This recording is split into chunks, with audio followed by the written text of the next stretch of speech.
की उकसाने वाली हर हरकत का जवाब देते हुए भारतीय सेना के पिछले 3 हफ्ते में 6 नई और अहम चोटियों पर कब्जा जमा लिया। पेंगोंग के दक्षिण इलाके में कई पहाड़ियों पर कब्जा कर भारत ने चीन को बैकफुट पर ढकेल दिया है। बीते 3 हफ्ते में भारतीय सेना ने एलएसी के पास 6 नई चोटियों पर कब्जा कर लिया। 29-30 अगस्त की रात को भारतीय सेना ने पेंगोंग के दक्षिण इलाके में कई अहम पहाड़ियों पर कब्जा कर लिया था, जिनमें गुरुंग हिल, मगर हिल, रजांगला, रखीनला और मुखपारी को की चोटियां जो है वो शामिल है। चीन के बढ़ती हरकत को देखते हुए भारतीय सेना ने पेंगोंग के फिंगर 4 की पहाड़ियों पर चीन की पोस्ट से ऊपर अपनी पोस्ट तैयार की है, जिसके बाद चीन के हर कदम पर नजर रखना अब आसान हो जाएगा। और इसी के चलते अब चीन जो है वो डरा सहमा भी है और इसीलिए अब वो बातचीत के टेबल पर आना चाहता है और चाह रहा है कि सर्दियां आने से पहले बातचीत के माध्यम से चीजों को सुलझा लिया जाए। लेकिन भारत जो है पूरी तरीके से अपनी स्थिति को मजबूत किए हुए है और इसी के साथ साथ भारत अपनी मांगों को भी जो आज बैठक हो रही है उसमें रखेगा। उनमें से महत्वपूर्ण मांगे कि अब चीन जो है वो अप्रैल वाली अपनी स्थिति पर जब तक वापस नहीं जाता तब तक भारत जो है वो इसी तरह आवाज उठाता रहेगा और इस तरीके से पूरी मुस्तैदी के साथ वहां पर मौजूद रहेगा। हमारे साथ हमारे 2 सहयोगी इस वक्त जुड़ चुके हैं।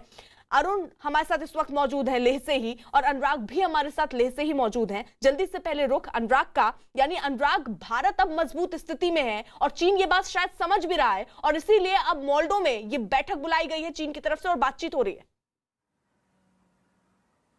देखिए, बिल्कुल अभी तक 5 बैठक हुई हैं और एक तरीके से मान लीजिए कि पांचों बैठक बेनतीजा रही हैं, क्योंकि वहां जो कुछ भी डिसाइड हुआ उसको ग्राउंड पर इंप्लीमेंट करने की चाइना की नीयत नहीं थी और किया भी नहीं चाइना ने। उस लिहाज से अगर देखें तो ये बैठक जो है ये सबसे अलग है पिछली बैठकों से, क्योंकि इससे पहले की बैठकों में हम पिछले एग्रीमेंट्स की बात कर रहे थे, हम अप्रैल मई से 2020 से पहले की स्थिति की बात कर रहे थे कि उसमें वापस लौटा जाए, डिसएंगेजमेंट की बात कर रहे थे। लेकिन इस बार हम जब बातचीत के टेबल पर बैठ रहे हैं कोर कमांडर लेवल पर, तो हम एडवांटेज पोजीशन में हैं। कम से कम 6 चोटियां ऐसी हैं जहां पर कि भारतीय सेना का कब्जा है और उन तमाम जगहों से चाइना की साइड के सड़क भी नजर आती हैं, चौकियां भी नजर आती हैं। तो ये अगर आर्मी के लिहाज से स्ट्रेटेजिकली मैं बात करूं, उस टर्म में अगर बात करूं, तो ये बहुत ही महत्वपूर्ण होता है कि अगर दूसरी सेना की अगर स्थितियां एक्सपोज्ड हैं, वहां की सड़कें एक्सपोज्ड हैं, चौकियां एक्सपोज्ड हैं, तो दूसरी सेना पर हमेशा दबाव रहता है। तो वही दबाव फिलहाल चाइना पर है कि किस तरीके से इन पोजीशन से भारतीय सेना को हटाया जाए और यही वो बार्गेन पॉइंट है जिस पर कि भारत ये कहेगा कि आप मार्च अप्रैल 2020 से पहले की जो स्थिति से उसमें लौट जाइए। जो डिसएंगेजमेंट होना चाहिए, जहां पर पहले आर्म्ड फोर्सेस नहीं थी वहां अभी भी नहीं होनी चाहिए, ये भारत के मुद्दे होंगे और इस बार शायद ज्यादा गंभीरता से चीन इन मुद्दों को लेगा, क्योंकि चीन भी चाहता है कि एक भारत तरफ तो देखिए कई पहाड़ियों पर कब्जा भारत का, उससे चीन जो है वो बौखलाया हुआ है और उसको समझ में आ रहा है कि ये बिल्कुल भी ठीक उसके लिए नहीं है कि उसकी जो भी मूवमेंट या जो भी हरकत होगी उस पर सीधी नजर भारत की होगी। और इसी के साथ साथ सर्दियों का मौसम भी देखिए आने वाला है और इसलिए भी चीन चाह रहा है जल्द से जल्द सुलह हो जाए। जी बिल्कुल, यही कारण है कि अब जब सर्दियां आ जाएंगी उसके बाद मूवमेंट आसान नहीं होगा। जो जहां पर जिस पोजीशन पर बैठा हुआ है वहां से गोली जरूर चला सकता है, लेकिन वहां से मूव नहीं कर सकता है। कोई भी सेना आगे नहीं बढ़ सकती है, क्योंकि जो भी आगे बढ़ेगा उसको जबरदस्त जान माल का नुकसान उठाना पड़ेगा। तो इस लिहाज से चीन चाहता है कि सर्दियां शुरू होने से पहले। ये बैठक शुरू हो चुकी है। ये बैठक 10:30 बजे सुबह ही शुरू हो चुकी है। चाइनीज साइड में मोल्डो है। जहां तक आप बात कर रही थी कि चीन चाहता है कि सर्दियों से पहले ही मामला सुलझ जाए। चीन के सामने परेशानी इसलिए भी ज्यादा बढ़ गई है क्योंकि हिंदुस्तान के सामने 2 ही मोर्चे हैं, एक पाकिस्तान है, दूसरा चीन है। लेकिन अगर आप चीन को देखिए तो वह हिंदुस्तान के साथ लड़ाई लड़ने के कगार पर है। इसके अलावा साउथ चाइना सी में अमेरिका उसको लगातार चुनौती दे रहा है और ताइवान की वायु सेना में चीन ने कोशिश की अपने युद्धक विमान भेज करके उसको हड़का सके, लेकिन ताइवान ने टारगेट पर लेकर के उनके पायलटों को जान बचा के भागने पर मजबूर कर दिया। इसके अलावा साउथ चाइना सी में ही आप देखिए, जापान हो, ऑस्ट्रेलिया हो, हिंदुस्तान के साथ मिलकर पूरी दुनिया के तमाम जो मुल्क हैं वो चीन को चारों तरफ से घेर रहे हैं। यही वजह है कि चीन अब ये चाहता है, जो बातचीत हो रही है उसमें ये चाहता है कि हिंदुस्तान के जो सैनिक हैं वो जो बड़ी चोटियां हैं, 6 चोटियां जो पेंगोंग सो लेक के दक्षिणी किनारे पर है, वहां से नीचे उतर जाएं। हिंदुस्तान के पास अब एडवांटेज है कि वो ये कह रहा है कि पेंगोंग सहित गलवान और डेप्सोंग के इलाके में जहां आप नो मैंस लैंड में अतिक्रमण करने आए हैं, आप पोजीशन पर जाइए, पुरानी पोजीशन पर अपनी पोस्ट पर लौटिए, तभी हम ये बातचीत आगे करेंगे। ठीक है, रुक रही है आप हमारे साथ। अनुराग भी जुड़े हुए हैं। इस वक्त बड़ी खबर चीन से जुड़ी हुई। अब से कुछ देर पहले भारत और चीन के बीच 6ठे दौर की कमांडर स्तर की बातचीत शुरू हो गई है और ये बातचीत एलएसी पर चीन के इलाके में मोल्डो में हो रही है। और इस बीच खबर ये कि 6 चोटियों पर भारत के कब्जे के बाद चीन भारी दबाव में है और इसी वजह से उसने अपने इलाके में बातचीत के लिए बैठक बुलाई है। लेकिन इतना तय है कि ये बैठक पूरी तरह से भारत की शर्तों पर हो रही है, जिसमें भारत साफ साफ कहेगा कि चीन अप्रैल से पहले वाली अपनी स्थिति में लौटे। चीन का घमंड हुआ चकनाचूर।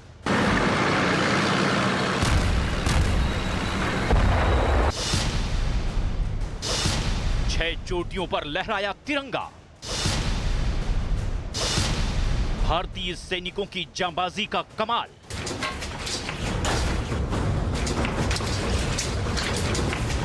Number 4 fire.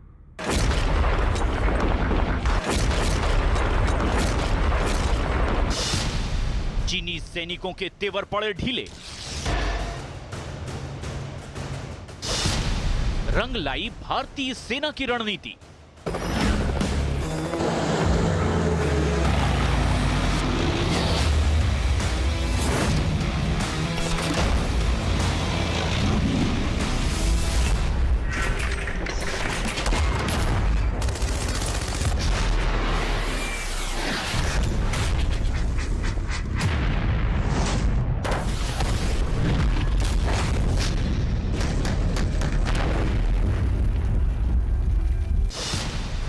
बातचीत को मजबूर हुआ चीन।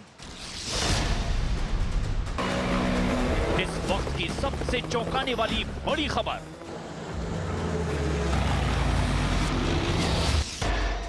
खबर सामने आई है एलएसी से, क्योंकि यहां भारत की फौज के आगे चीन करीब करीब चारों खाने चित हो चुका है।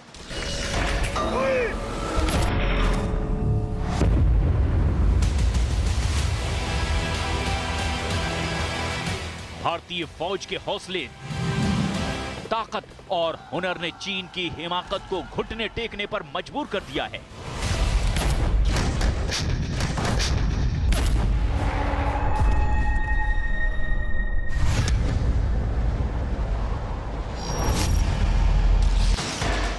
पेंगोंग इलाके में हिंदुस्तानी फौजियों ने वो कर दिखाया जिसके बारे में सोचकर भी चीनियों के होश फाख्ता हो जाते हैं।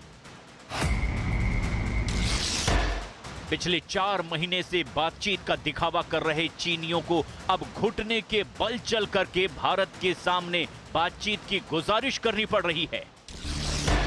हर समय 1962 जैसी जंग की धमकी देने वाले चीन को अब समझ में आने लगा है कि ये बदला हुआ हिंदुस्तान है और इससे बचकर रहने में ही भलाई है।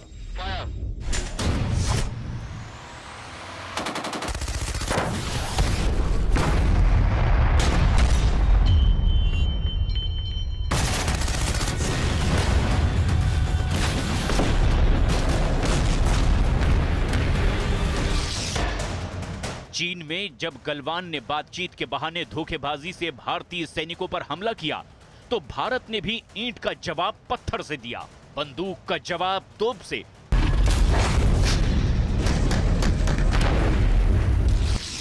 और धोखेबाजी का जवाब चतुराई से दिया गया। भारत ने अपनी रणनीति में तेजी से बदलाव किया। नतीजा यह हुआ कि चीन को भारत से बातचीत करने के लिए नाक रगड़नी पड़ रही है। भारत और चीन के बीच कोर कमांडर स्तर पर 5 बार बातचीत हो चुकी है। पहली बैठक को छोड़ दें तो उसके बाद सारी बैठकें बेनतीजा रही हैं। लेकिन आज हिंदुस्तान चीन के सामने जब बातचीत की टेबल पर बैठेगा तो उसका पलड़ा भारी होगा, क्योंकि पेंगोंग सो लेक के दक्षिणी किनारे पर कई चोटियों पर हिंदुस्तान ने अपना नियंत्रण कर लिया है और चीन को बैकफुट पर धकेल दिया है। आज की बैठक में हिंदुस्तान चीन से 2 टूक कहने जा रहा है कि उसे अप्रैल वाली स्थिति में लौटना होगा। असल में चीन के घुटने टेकने की सबसे बड़ी वजह है एलएसी पर मौजूद भारत की मजबूत पोजीशन, क्योंकि जहां भारतीय फौज डेरा डाले बैठी है, वहां से चीन की पीएलए पर हर हरकत नजर आ रही है। लद्दाख की एलएसी की 6 ऐसी चोटियां हैं जहां भारत का तिरंगा आसानी से देखा जा सकता है, और इन्हीं चोटियों की वजह से चीन के हाथ पांव फूले हुए हैं। पेंगोंग और स्पंगुर की कई चोटियों पर भारत का कब्जा। भारतीय फौजियों के एक्शन से चीनी सैनिक बेहाल। एलएसी पर चीन की सबसे बड़ी हार। भारत का 6 चोटियों पर कब्जा। 29-30 अगस्त की रात को भारत ने गुरुंग हिल, मगर हिल, रेजांगला, रेकिन लॉ, मुखपारी और फिंगर 4 की चोटियों पर कब्जा कर लिया। ये चोटियां पैंगोंग के दक्षिण में चुशुल सब सेक्टर का हिस्सा हैं। इसी इलाके में स्पांगुर गैप और चुशुल घाटी है। इस इलाके की कई चोटियों पर भारतीय सेना तिरंगा फहरा चुकी है।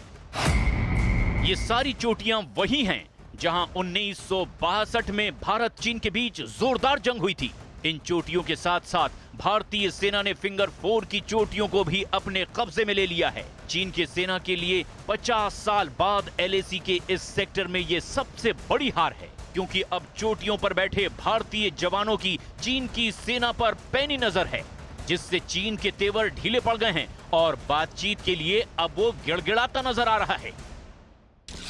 चीन इसी बात से तो बेचैन है कि जब भी वो कोई मूवमेंट करता है, हिंदुस्तान को उसकी खबर काफी पहले लग जाती है। स्पंगुर झील के आसपास ऊंची चोटियों पर बैठी हिंदुस्तान की सेना हर दिन अपना किला मजबूत कर रही है, जबकि वहां से आधे से 1 किलोमीटर की दूरी पर बैठी चीन की सेना हाथ मलने के अलावा कुछ नहीं कर पाती। इसीलिए भारत के सामने पहली बार चीन के अफसर बातचीत के दौरान अपनी इज्जत बचाने की गुहार लगाते नजर आ सकते हैं। लेकिन इस बार भारत अपनी शर्तों के साथ तैयार है। चीन को बिना शर्त वापसी करनी होगी। अप्रैल वाली स्थिति में लौटे चीनी सेना, तय समय में एलएसी से पीछे हटे चीन की सेना, एलएसी पर चीनी फौज का जमावड़ा घटे, समझौतों का पूरी तरह से पालन हो। चीन की सेना और उसके राष्ट्रपति शी जिनपिंग पर दबाव है कि वो सरहद पर भारत से रिश्ते संभाल कर चले, वरना भारत के तीखे तेवरों की वजह से दुनिया भर में ऐसे ही चीन की बदनामी जारी रहेगी और महाशक्ति बनने के उसके सपने को ठोकरें लगती रहेगी।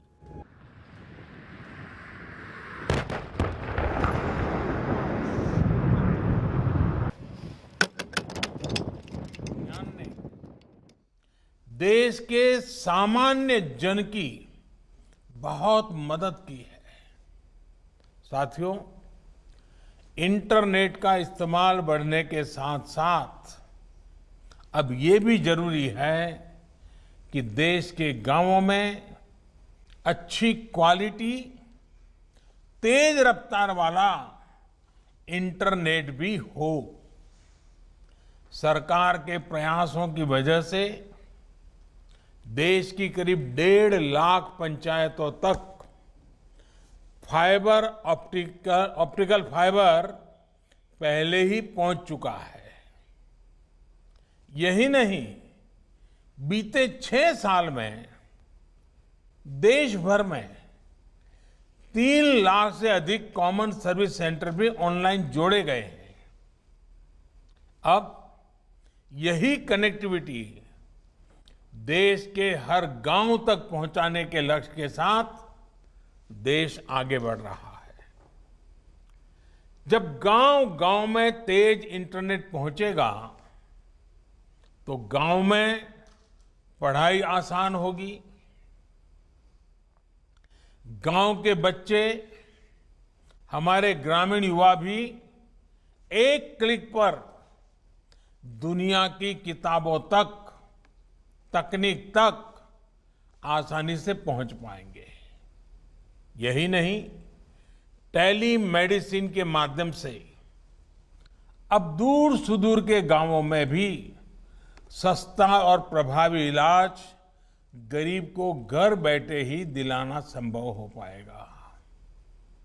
आपको मालूम है, पहले अगर रेलवे में कहीं आरक्षण करना होता था तो गांव से शहर जाना पड़ता था, कतार में खड़ा रहना होता था और रेलवे का आरक्षण के लिए हमें जाना पड़ता था।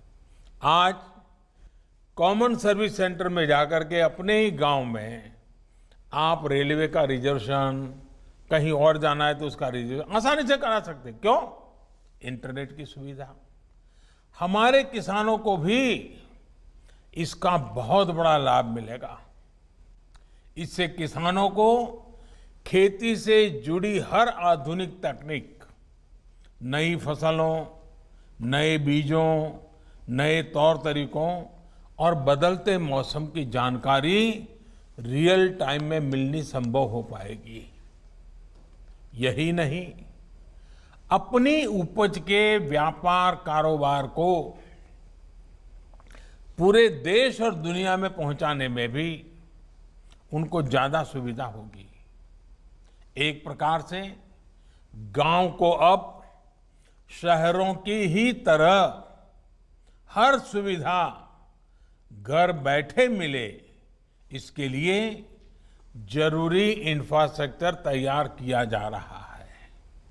साथियों, इतिहास साक्षी है कि दुनिया भर में उसी देश ने सबसे तेज तरक्की की है जिसने अपने इंफ्रास्ट्रक्चर पर गंभीरता से निवेश किया है। तो बिहार के हर गांव को इंटरनेट से जोड़ने की बात प्रधानमंत्री नरेंद्र मोदी यहां पर कर रहे हैं। उधर एलएसी पर तनाव के बीच इस वक्त बड़ी खबर आ रही है। दोनों देशों में बड़े तनाव के बीच एक बार फिर कोर कमांडर स्तर की बातचीत हो रही है और इस बैठक में विदेश मंत्रालय के अधिकारी भी शामिल है। यह बैठक मोल्डो में हो रही है और अब तक कोर कमांडर स्तर की 5 बैठक हो चुकी है, जिनमें पहली बैठक को छोड़कर सभी बेनतीजा रही है। हालांकि आज हो रही बैठक पिछली बैठकों से बिल्कुल अलग बताई जा रही है, क्योंकि पेंगोंग के दक्षिण इलाके में कई पहाड़ियों पर कब्जा कर भारत ने चीन को बैकफुट पर ढकेल दिया है और ऐसे में आज की बातचीत में भारत अपना पक्ष मजबूती से रखने की स्थिति में है। यानी एलएसी पर तनातनी के बीच आज ये महत्वपूर्ण कोर कमांडर की बैठक, जो अब से थोड़ी देर पहले शुरू हो चुकी है, विदेश मंत्रालय के कई अधिकारी भी इसमें मौजूद हैं, वो भी इस पर बातचीत कर रहे हैं। लेकिन क्योंकि भारत ने कई चोटियों पर कब्जा किया है और इसलिए आज बहुत मजबूती से भारत अपना पक्ष इस बैठक में रख पाएगा। हमारे साथ हमारे 2 सहयोगी लगातार मौजूद है, ग्राउंड जीरो पर ही उस वक्त मौजूद हैं। अरुण हमारे साथ ले से हैं, अनुराग भी इस वक्त हमारे साथ ले से हैं। अनुराग का रुख कर लेते हैं। अनुराग, यानी क्या जैसी संभावना आप भी जता रहे थे कि केवल यही एक कोर कमांडर बैठक नहीं है, यानी चीन इतनी आसानी से देखिए मानने नहीं वाला है, अभी और ऐसी कई बैठकें हो सकती हैं? देखिए, बिल्कुल काफ़ी बैठकें होंगी, क्योंकि आप ये समझिए कि यहाँ पर चीन जो है वो अतिक्रमणकारी शक्ति है और वो अपनी पोजीशंस छोड़ने के लिए या वो पीछे जाने के लिए इतनी आसानी से राजी नहीं होगा, क्योंकि ये उसका बहुत ही लंबा चौड़ा एक प्लान था। उसको लगता था कि वो आसानी से भारत की ज़मीन पर कब्जा कर लेगा और कोई रिटेलिएशन नहीं होगा। लेकिन जिस तरीके का अब माहौल बना है उसमें भारत एडवांटेज पोजीशन पर है और चीन बहुत मुश्किल होगा उसको धीरे धीरे कन्विंस करना। हालांकि भारतीय सेना जो है वो एडवांटेजेस पोजीशन में है और धीरे धीरे कन्विंस कर लेंगे, लेकिन ये मैराथन बैठकें होंगी और अभी कई और बैठक हो सकती हैं। लेकिन आज की बैठक मुझे लगता है कि जैसे पहली बैठक में कुछ ना कुछ एक कॉन्क्रीट डिसएंगेजमेंट की बात हुई थी, आज की बैठक में कुछ ना कुछ कॉन्क्रीट निकल करके आएगा, क्योंकि ये पिछली 5 बैठकों से अलग है।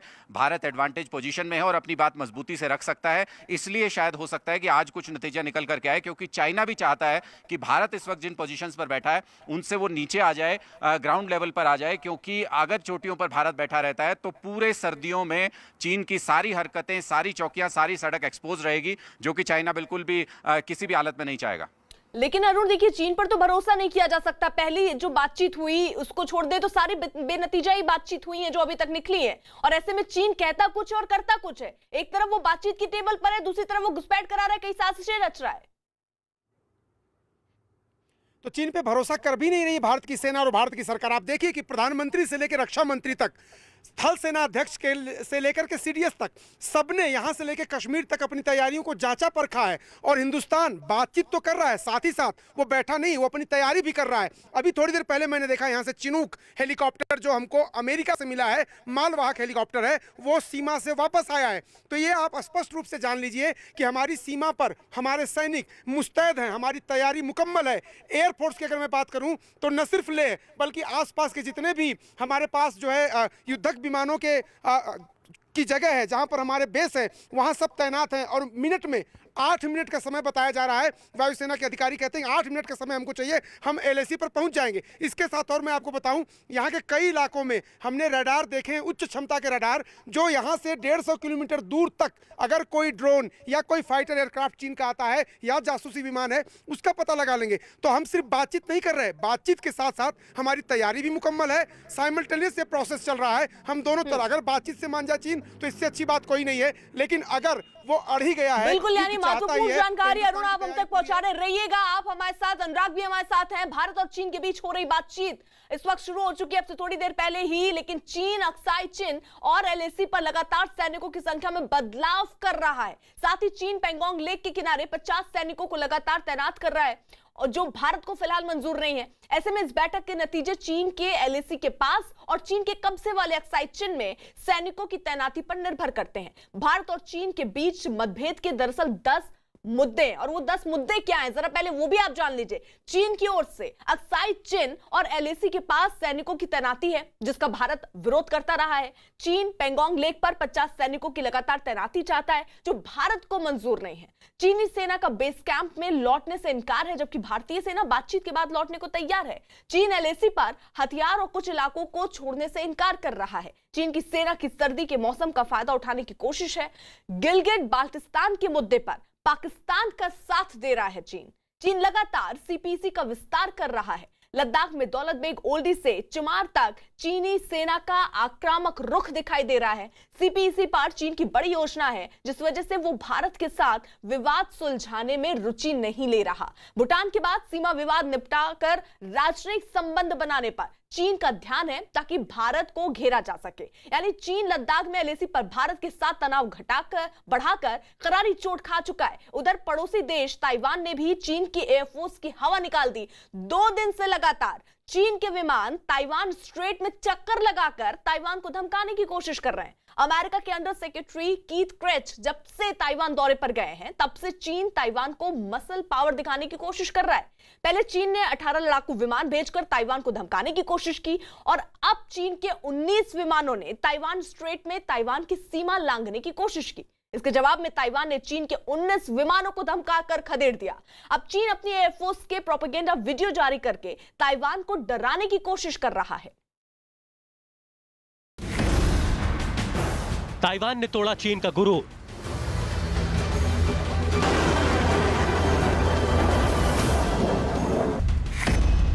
जान बचाकर भागे चीन के पायलट।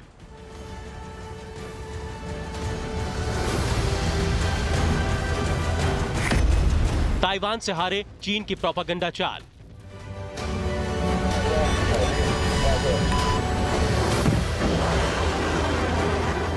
चीन की छल कपट नीति को दुनिया लंबे समय से नजरअंदाज करती रही है, और उसी का फायदा उठाकर चीन अपने सीमा से सटे बहुत से इलाकों पर धीरे धीरे अपना कब्जा करता रहा है।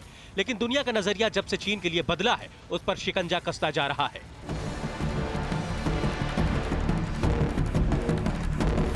लद्दाख में एलएसी पर चीन के इरादे चकनाचूर हो चुके हैं, और ताइवान ने भी 2 दिन में 2 बार चीन की एयरफोर्स को धूल चटा दी है। चीन 2 मोर्चों पर पिटने के बाद बुरी तरह बौखलाया हुआ है। अमेरिका के अंडर सेक्रेटरी कीथ क्रेच 17 सितंबर को ताइवान के दौरे पर गए, तब से चीन की बेचैनी और बढ़ गई है, और उसने ताइवान को धमकाने के लिए 2 बार अपने विमान उसकी सीमा पर भेजने की कोशिश की है। लाइन ऑफ एक्चुअल कंट्रोल पर हिंदुस्तान के हाथों शिकस्त खा चुके चीन को ताइवान ने भी करारी चोट दी है। अमेरिका के अंडर सेक्रेटरी के ताइवान दौरे के बाद ताइवान को धमकाने के लिए चीन ने अपने युद्धक विमान ताइवान भेजे थे। जैसे ही ये विमान ताइवान की वायु सीमा में पहुंचे, वहां की सेना ने इनको टारगेट पर ले लिया। चेतावनी मिलने के बाद चीन के पायलट जान बचाकर अपने देश वापस लौट गए। ताइवान के रक्षा मंत्रालय ने कहा है कि चीन की धमकियों से ताइवान नहीं डरने वाला है। ताइवान और चीन के बीच है समंदर, जिसे ताइवान स्ट्रेट कहा जाता है। इस स्ट्रेट में ताइवान ने अपने एयर डिफेंस सिस्टम की सीमा तय कर रखी है। इसे मिडिल लाइन कहा जाता है, लेकिन 18 सितंबर को चीन के विमानों ने ताइवान की सीमा यानी मिडिल लाइन को लांघने की कोशिश की। मिडिल लाइन लांघते ही ताइवान ने चीन के पायलटों को टारगेट कर दिया, और इसके बाद चीन के विमानों को लौटना पड़ा।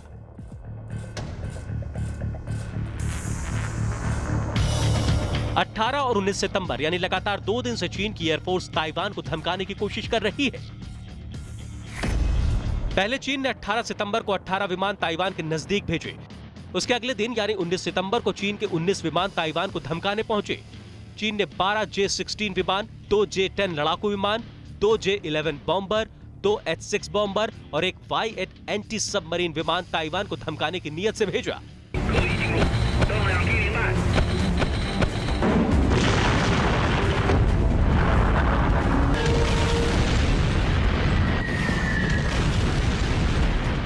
सीमा लांघने की कोशिश करते हुए चीनी पायलटों को ताइवान ने रेडियो से चेतावनी दी। इसके बाद ताइवान के एयर डिफेंस सिस्टम ने विमानों को निशाने पर ले लिया। खतरा भांपकर चीन के विमान वापस लौट गए। ताइवान से चोट खाने के बाद प्रोपेगेंडा में माहिर चीन वीडियो बनाकर अपने देश की जनता को बहला रहा है और अपनी एयरफोर्स को ताकतवर दिखाने की कोशिश कर रहा है। चीन ने अपनी एयरफोर्स का नया वीडियो जारी करके ताइवान को धमकी दी है।